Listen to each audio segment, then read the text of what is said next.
Welcome to Learning Thursdays. I'm Dean Hale with the OASAS Learning and Development Unit and your host for today's presentation. Today's presentation is titled Emerging Trends in Problem Gambling, and our presenter is Stelianos Kanelatos, Prevention Specialist for the New York Council on Problem Gambling. He'll be joining us in just a moment. First, a word about Learning Thursdays. Learning Thursdays are offered to behavioral health professionals as a free learning opportunity with the goal of improving the knowledge and skills of the New York State substance use disorder workforce, as we strive to improve the lives of individuals needing prevention, treatment, and recovery services. A goal of Learning Thursdays is to support the professional development of the treatment, prevention, and recovery workforce. We do this by offering regular presentations that are relevant to today's substance use disorder treatment professional. As always, if there are any questions, comments, or suggestions, please feel free to contact us at the Learning Thursdays mailbox. You can use the same mailbox to express an interest in providing a future Learning Thursdays program. And now, it's time to start the presentation and welcome our presenter. Yes, my name is Stelianos Kanelatos with the New York Council on Problem Gambling. Just to reiterate our mission, I know you can read it there, but the New York Council on Problem Gambling is a not-for-profit independent corporation dedicated to increasing public awareness about problem gambling and advocating support services for people adversely affected. We do not take a stance for or against gambling, which makes my job much more interesting because we get to work with everybody. So, moving right along. Our services, we disseminate information, we conduct and publicly support ongoing research and activities, and we sponsor workshops, training activities, and things of that nature, such as this Learning Thursday. So I'm very happy to be here. Hopefully this is very exciting for you, and let's get rocking and rolling. So what we're going to be covering, quick overview, we're going to talk about land-based technology, web-based technology, a blend of gaming and gambling, risks for underage gambling, and preventative steps we can take. I'm excited to cover all of those 5 points, and let's start with the first one. So before we get going, I just want everyone to take an opportunity to think about whether or not these images may be difficult to look at. There are going to be some images that are gambling related, so I just want to give everyone a heads up of what they can anticipate in case things are uncomfortable. So focusing on the 3 types of emerging trends, let's move right on to the definition of gambling. Definition of gambling is actually really interesting in that we look at it as risking something of value on a game of chance for a desired result. And it really kind of leaves a wide open view of what gambling can be. And here's a perfect example. My wife and I have 2 babies. We hate changing diapers. Both of us do. And during the presidential election, if a Democratic commercial would or a Republican commercial would come up, one of us would not have to change that diaper. So that did not include money. It was not necessarily a casino type of game, but it was still gambling. I was risking something of value, not having to change that diaper, on the chance that I would be able to just slide that thing right over. So again, there are different ways that people can gamble, and we're going to try to cover a couple of them that may or may not be ones you had thought about throughout this presentation.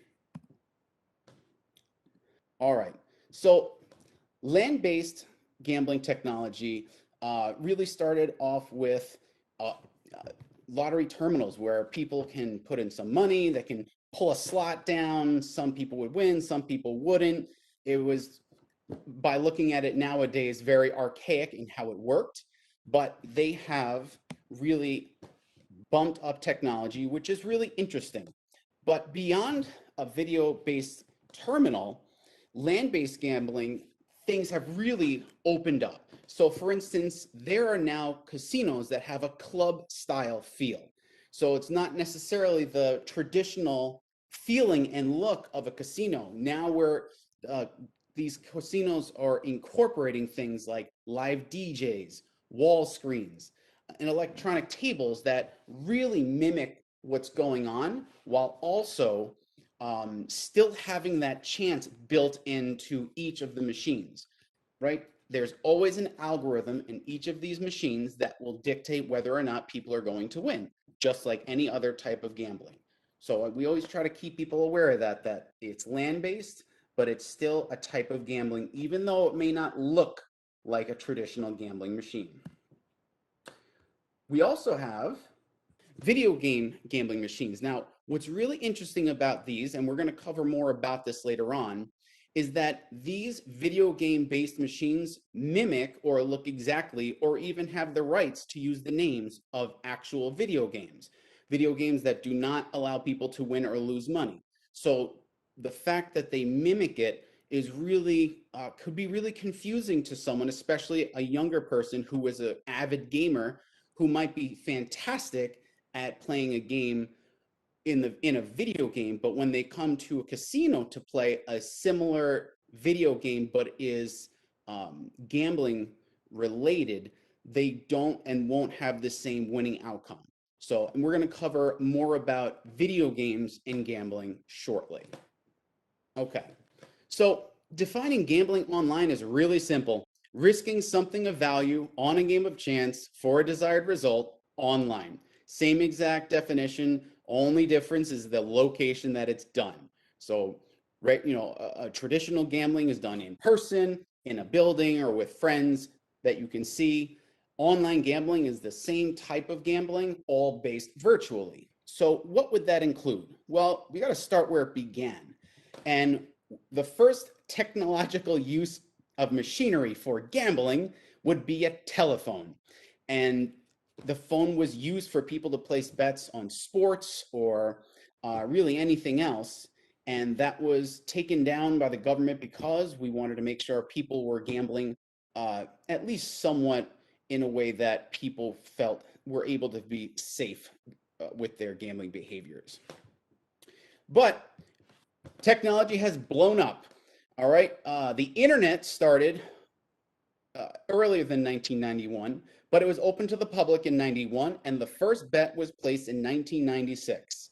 And anyone who's been on any app or been on any computer with any type of advertisements has seen an ad for some type of gambling game or casino or whatnot, because there are hundreds of them, which is pretty much the same with anything on the internet. So if something is interesting or of value to someone on the internet, people are going to come up with more apps and more types of ways to conduct that activity, and it's no different for gambling online.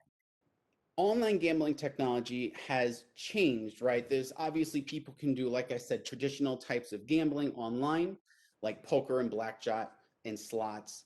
But a lot of these games could be very confusing in that if I was to choose to use a gambling app free, I have a higher chance of winning than if I begin to pay money, because there's two separate algorithms, right?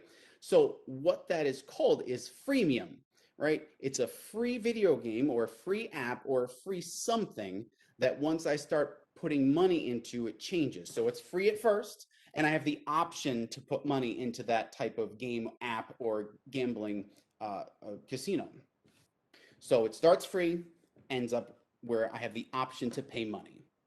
So there are many, many different ways people can gamble online, from different types of table games to different types of games you would see in a casino to apps to off-track betting. There's so many of them. They're very attractive if you see all the different colors and different ways things are in front of you. So they are very appealing for someone who enjoys gambling. So casinos are full. There is anything you can do in a land-based casino, you can do in an online casino and more. So there are a lot of games, there are a lot of apps, there are a lot of gambling opportunities that mimic different things people can do in an actual brick and mortar casino. Okay? And that brings us to social casino games, because one of the aspects that was missing online was that social component.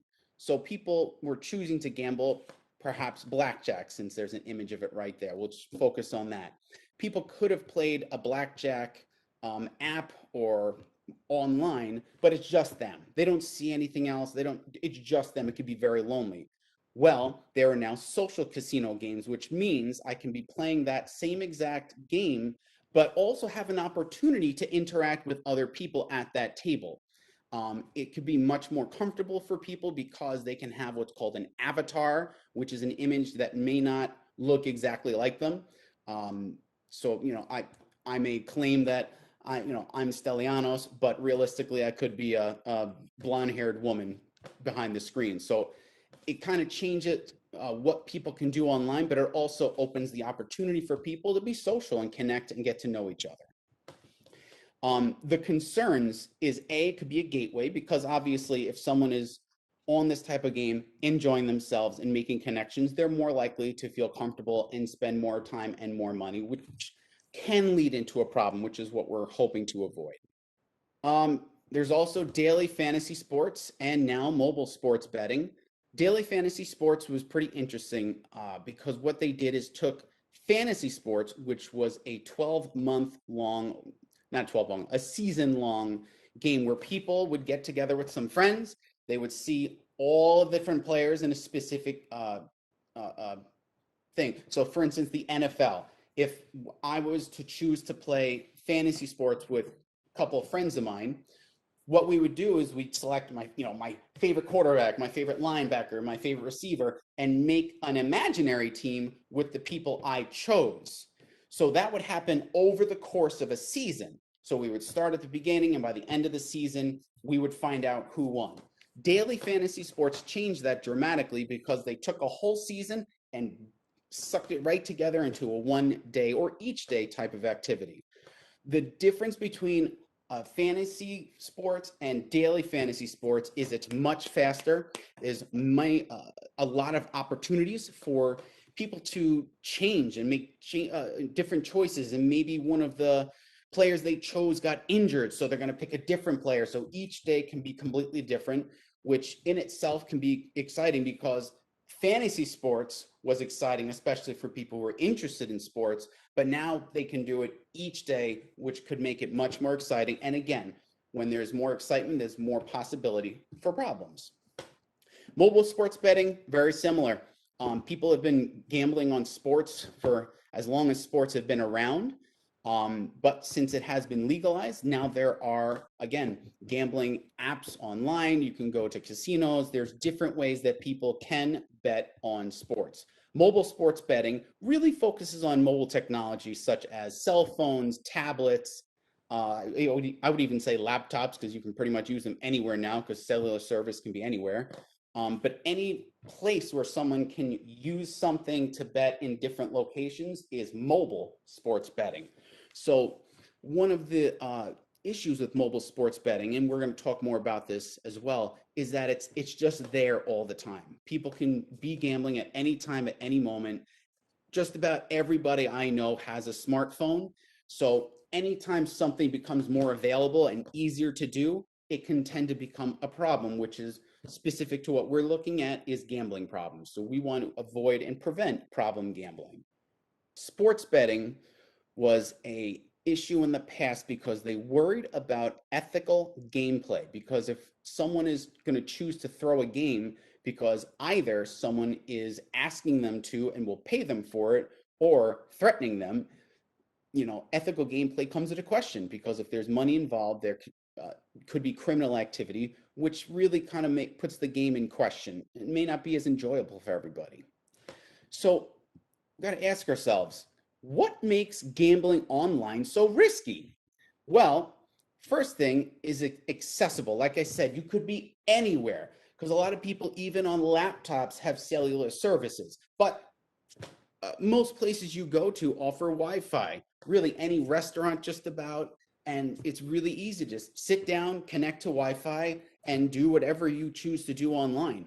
And if someone is choosing to gamble online, again, it's accessible. You could do it anytime, anywhere, which really increases, moving right along to here, increases the availability. And when something is more available, there's always the chance and the increase of problems. So for instance, if I live in a community that has one bar I'm less likely to have a community with problems than a community that has 12 bars, right? So again, connecting gambling problems to alcohol problems, when there's more opportunity for something, people are more likely to do it, which opens the door to possible increase in behavioral problems. Well, with access and availability, the other thing is convenience, right? It's in my pocket. I don't have to drive anywhere. I don't even have to get dressed if I don't want to. I can use my devices anytime, anywhere, without anyone to judge me, without any concerns.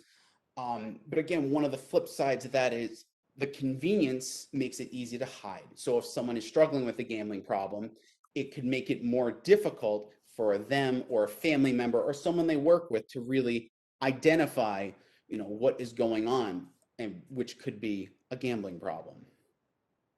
So another issue is that, again, it's fast paced. And anyone who's been on a phone realizes that everything is faster and faster and faster. Social media is getting faster, videos are getting faster, everything is getting shorter. The average attention span, I think, was 7 seconds. 7 seconds, right? So if something is going to keep our attention, it needs to be very fast. And many gambling apps are very fast. They change quickly, just like daily fantasy sports. That's a lot quicker than fantasy sports were. But any other type of gambling app is faster than it would be in person, which leads to absorption. If it's happening quickly over and over again, I'm more likely to be absorbed into it because there's no reason to look away. One of the things my mother says is she doesn't like using a streaming app because she likes the fact that there's commercials, which gives her a break to choose to get a snack or use the restroom. Whereas when you're streaming something, there's no cut. It's constant action, which will keep us absorbed in whatever we're watching, similar to a gambling app being fast-paced and constantly interesting and keep us absorbed. And then there's the fact of disinhibition. If I'm in this fast pace, I'm absorbed. I'm not thinking about things outside. I'm not worried about maybe family things. I don't pick up my kids. I don't realize how much I'm spending. So that disinhibition to really connect with what activity a person is doing can become a problem. And when we're talking about money and disinhibition, there's that decreased awareness of spending.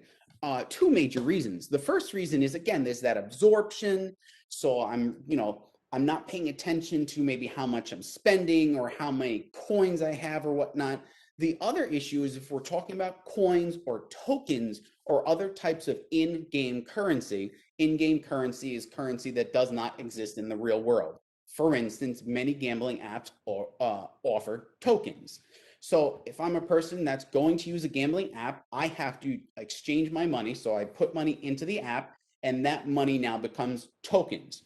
Well, the token usually do not equal the amount of money that I've put in. So now I'm not even aware, based on these tokens, how much money is going into this app.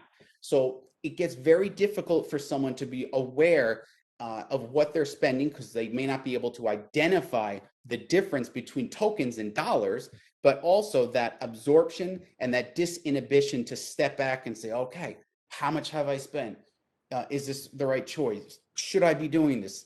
If I'm fast-paced, completely absorbed, and I have that disinhibition, I'm not able to make those thoughts and make those changes.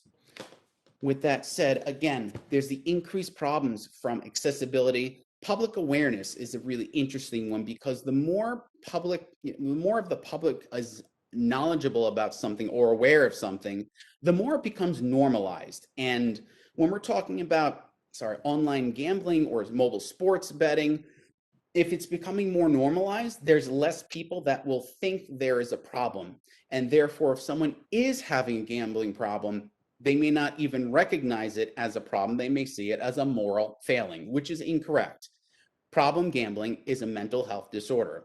But if the public isn't aware of that, but they are aware of sports gambling and they see all the commercials showing the positives, people excited, people making money, if that's the only exposure, their public awareness is the positive side of what people choose to gamble for, they may not be aware that it could be a problem. They may not be aware that it could be a secret. They may not be aware to get people to find help. And again, we talked about gambling technologies. As technology increases, it gets more exciting.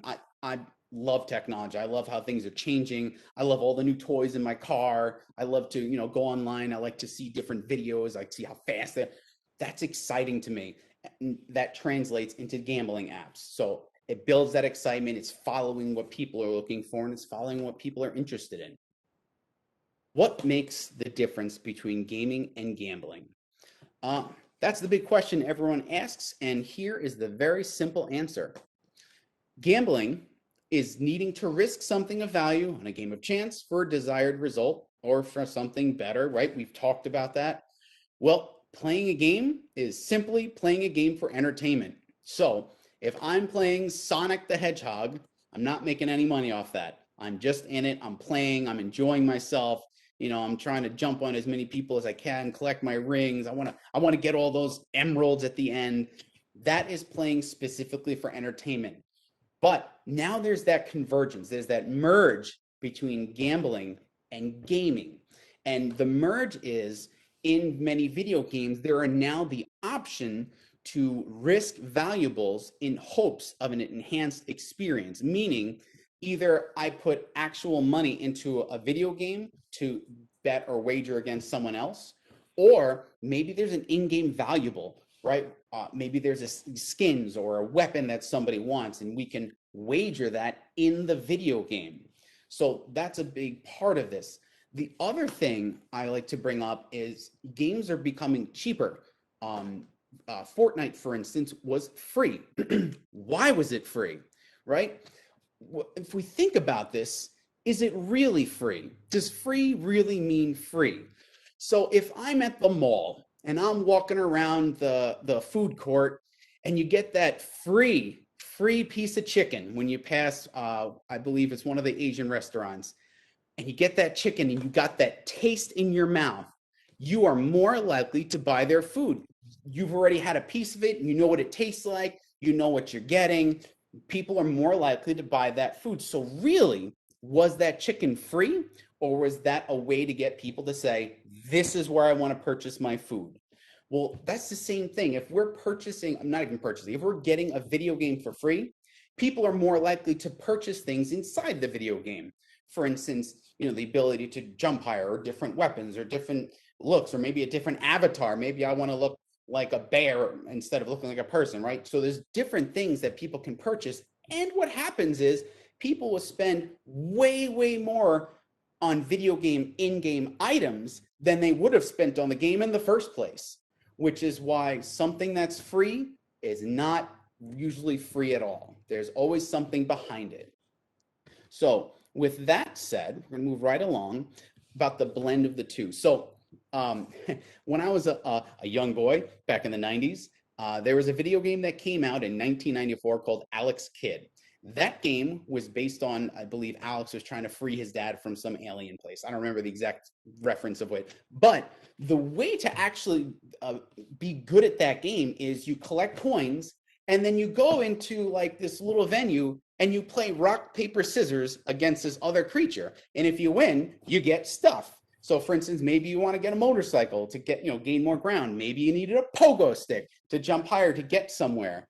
Either way, that's gambling, right? Risking something of value, which is the in-game currency, on the chance, rock, paper, scissors, to get whatever I needed. I think sometimes you get a helicopter, like whatever it is, people are going to have to play rock, paper, scissors to actually be good at the game.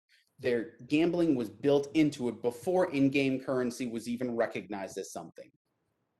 So in-game currency is really interesting because similar to gambling apps, it does not translate the same usually. So someone may put $100 into a video game, but in the video game world, it may be worth 500 or maybe worth 50. So that kind of changes the currency, which makes it very difficult for people, especially young people, to understand how much they're spending. So, if you think about, even a teenager, I had no idea how to budget things, how to spend money, or how much I was even putting into things. If I don't have that knowledge, and now there's the added difference of the currencies, it makes it much harder for me as a gamer to know the difference between how much I'm spending and how much I really wanted to spend. And the other thing is there are currently full casinos in video games. So there may be a game that a youth is playing that a parent or a teacher may not even be aware that it's not necessarily just a video game. There's gambling built in as a live casino. So again, is it really a video game? Is it gambling, right? So if we're talking about gambling as our definition of risking something of value on a game of chance for a desired outcome, then we are talking about there is gambling in these games.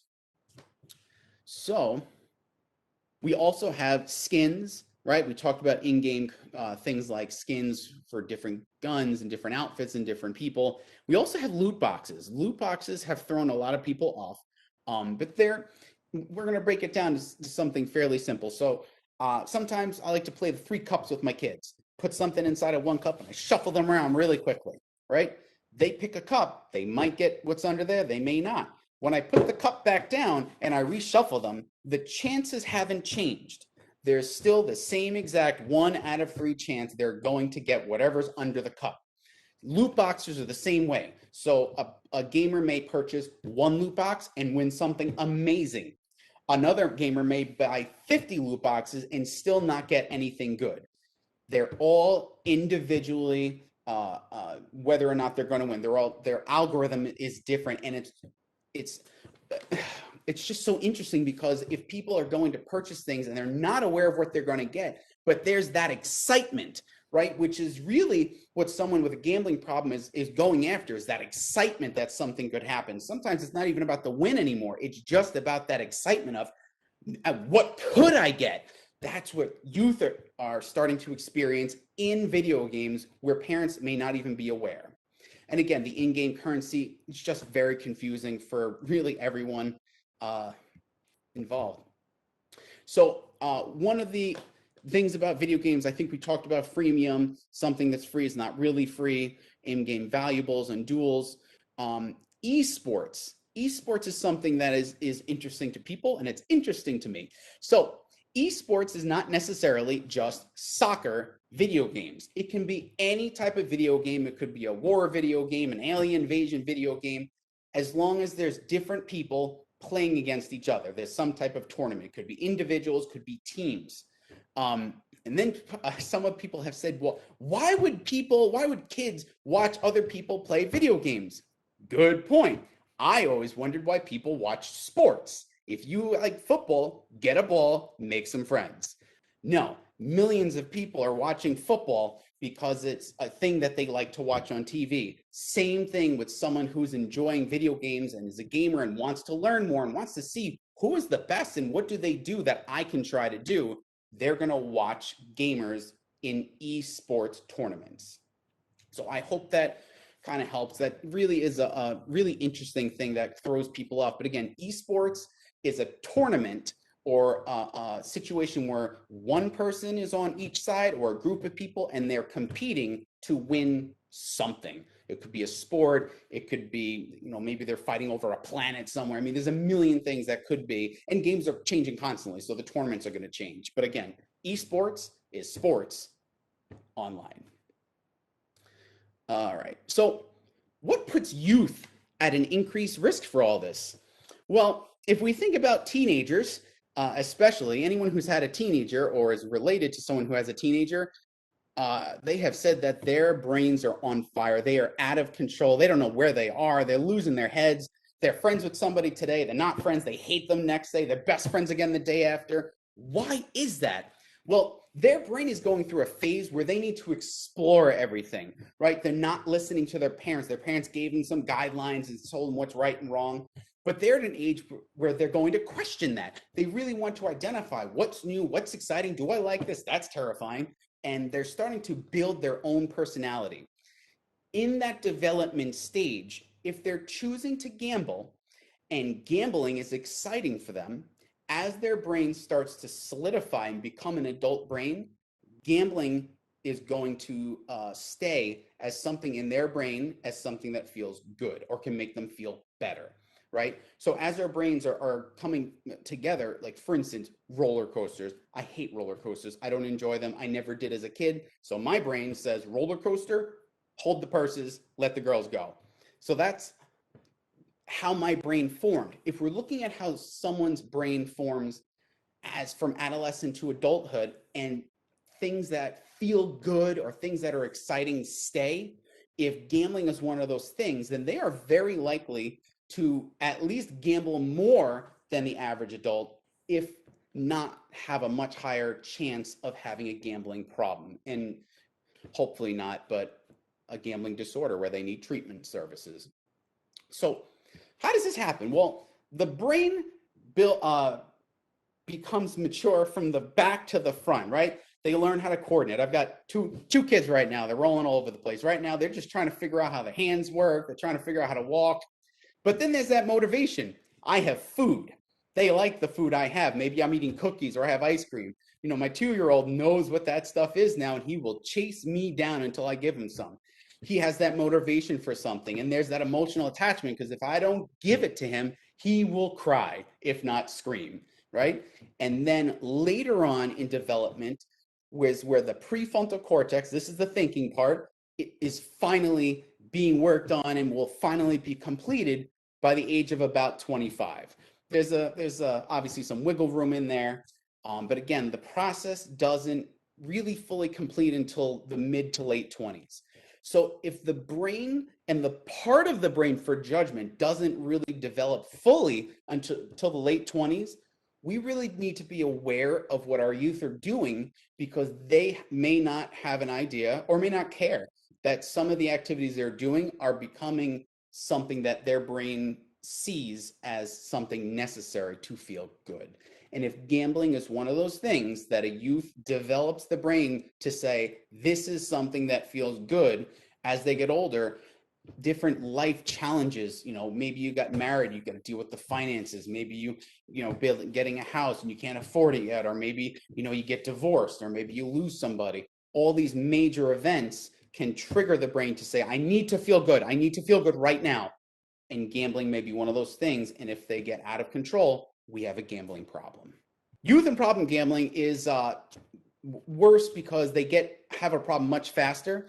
But obviously, if we're talking about things like accessibility, we talked about affordability, right? Someone who's gambling in a land-based casino needs more money to participate than somebody on an app.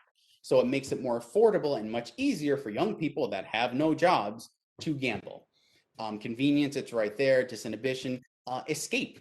All kids want to escape, right? Teenagers, they get to that age where they don't want to be around people. They want to close their door. They want to just be alone or away from whoever they don't want to be with. Gambling could be one of those things, which again could get out of control. If I'm escaping from my problems using gambling, it can become a problem, especially as I get older.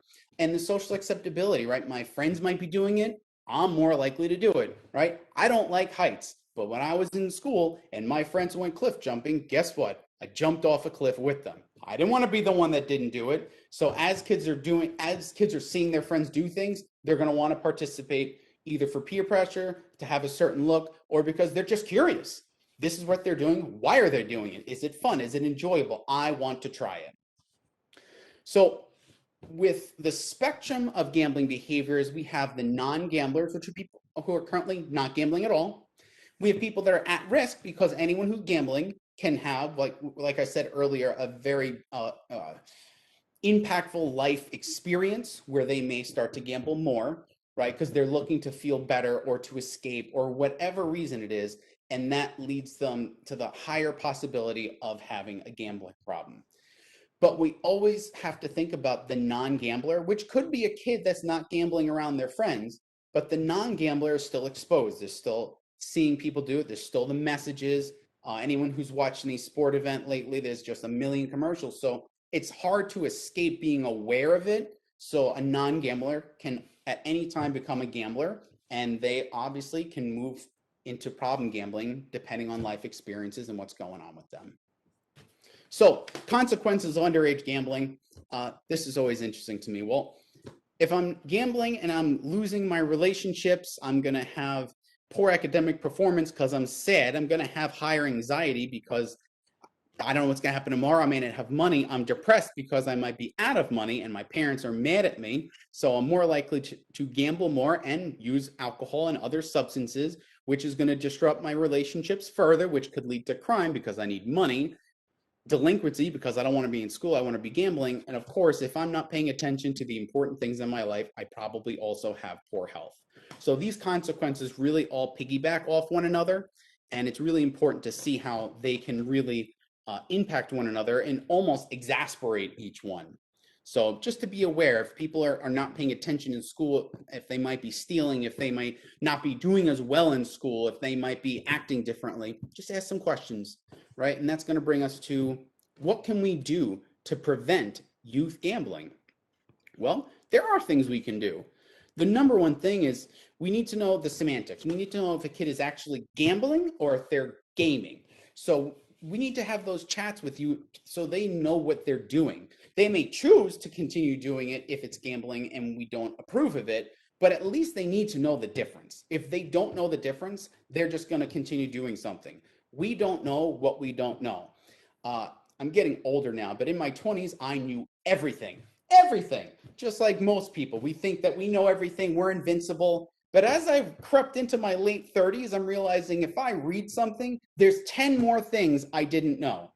And if I don't know these things, I probably didn't know that I didn't know these things. Same thing with kids. If they are not told the difference between gaming and gambling, they're not going to know.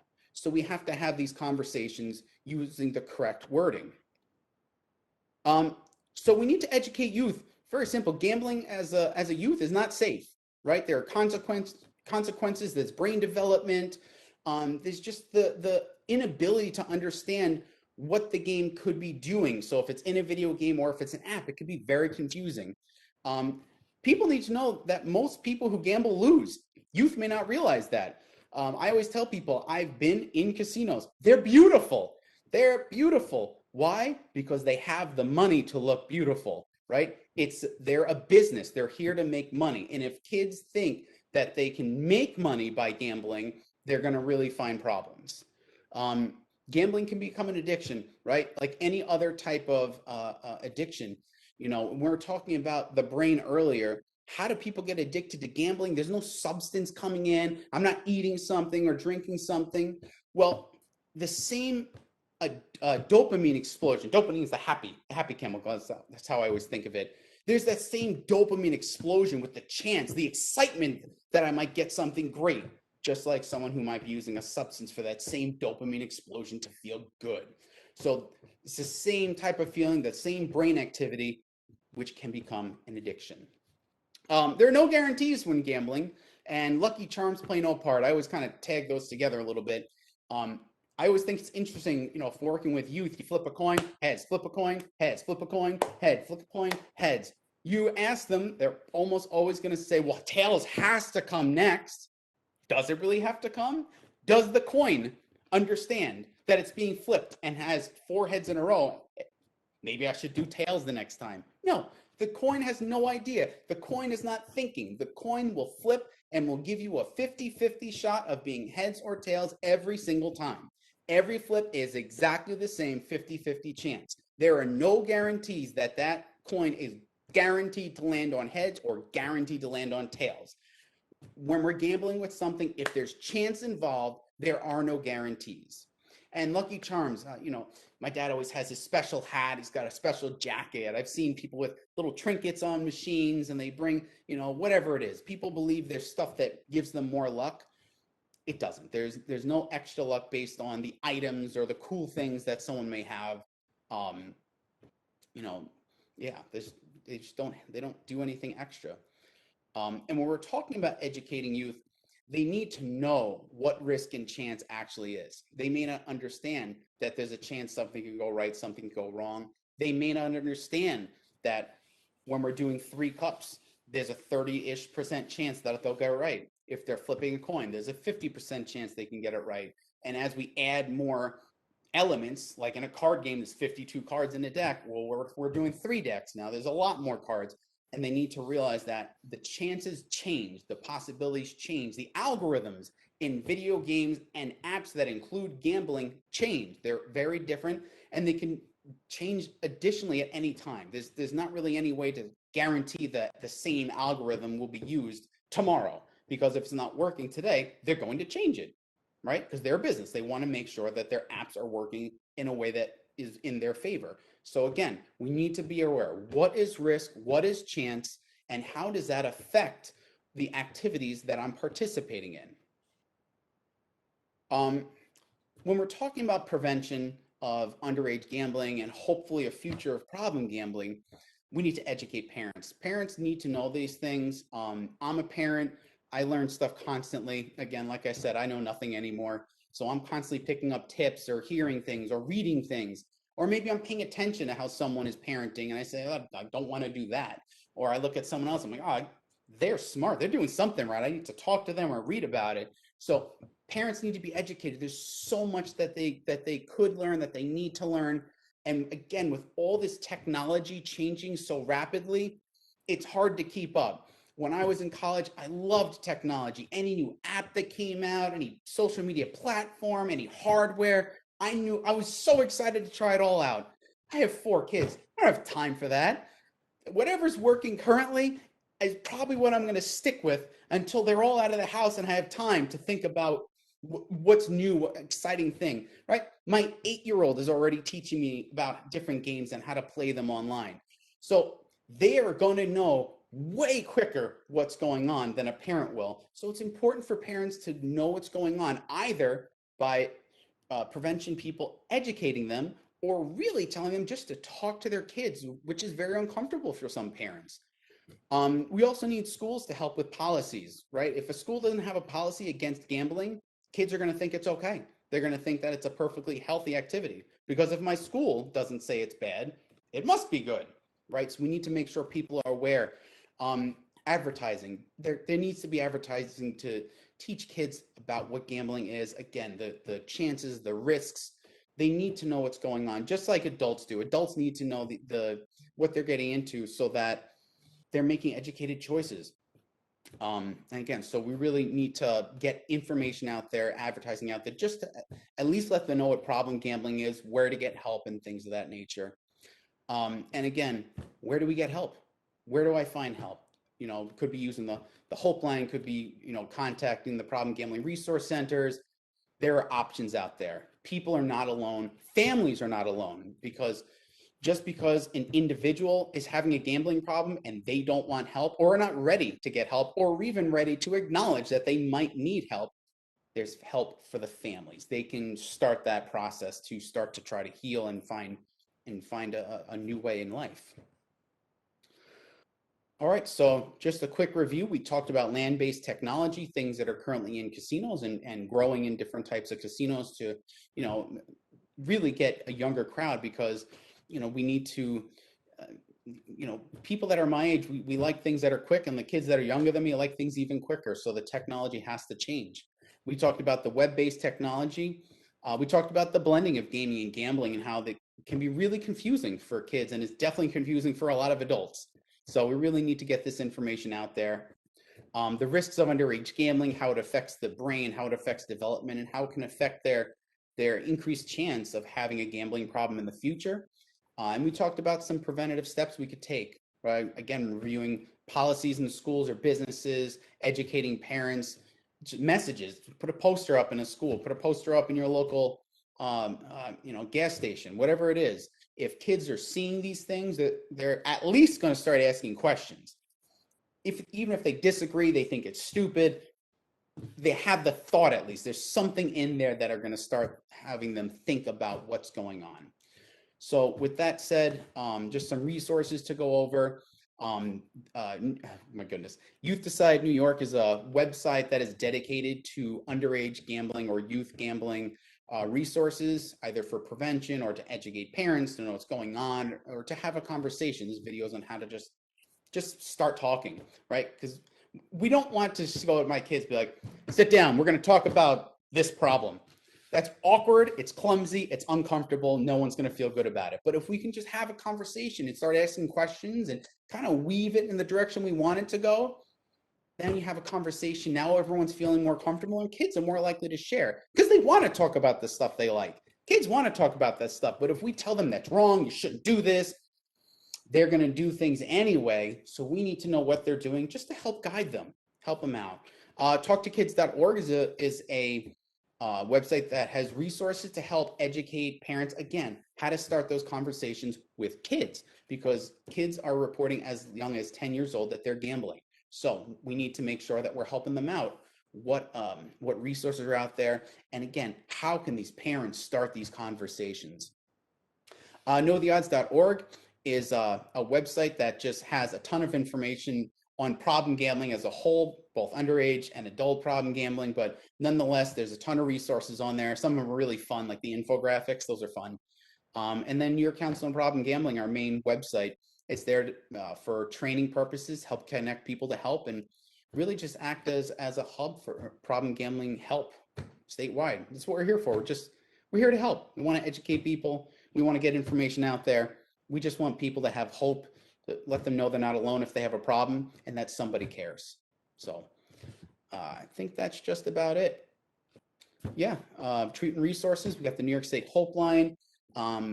Obviously, you call the Hope Line, they're going to connect you some services around the state, similar to the nyproblemgamblinghelp.org. Those are our regional problem gambling resource centers. You make a call, you're going to get someone right away. They're going to help connect you with someone that they've already started talking to. So it's a great system as well. And then there's Gamblers Anonymous and Gam-Anon. Gamblers Anonymous for the person struggling, and Gam-Anon for the families that are affected. So there are resources out there, and that's really the main thing. If you took nothing away from this PowerPoint, nothing away from this presentation, that's okay. Let people know that there are resources. Let people know that there's something there to help them, because I didn't have this in presentation, which I probably should have, but gambling disorder has the highest suicide rate of any addiction. Why? Well, if I'm having an addiction to cocaine, when I choose not to use that anymore, this is the struggle. Obviously, there's going to be the struggle. There's going to be that difficult recovery road ahead. But unlike that road, someone who's avoiding gambling, number one, they can't avoid money. You can avoid a substance, but you can't avoid money. And there's the debt that's behind you. The average person has about $85,000 in gambling debt. That doesn't include their house or their car or anything else that they have to work on. So the highest rate of suicide is with gambling. So we really want to make sure people know that there's help, there's support, and there's a way back to feeling good. So thank you very much for having me. I appreciate that. And I really hope this was at least somewhat interesting to listen to, so you bring some information out to the communities, because that's what we want. We just want to help people out. There's the contact information. If you want to contact me, please call me, text me, whatever you need to do, email me. I'm here. I'm here to help out. I'm here to connect people to resources. So reach out. Thank you. I want to thank Stellianos for today's program. Great information, and I hope you all find it useful while assisting clients in need of services. Your feedback's important to us. It helps us to know if we're making and meeting your educational goals and expectations. Once you've viewed the presentation in its entirety and completed the quiz, please follow directions to access the SurveyMonkey website. Take a moment to complete the evaluation, including suggesting any future topics for Learning Thursdays. Once again, thank you for joining us, and keep up the good work.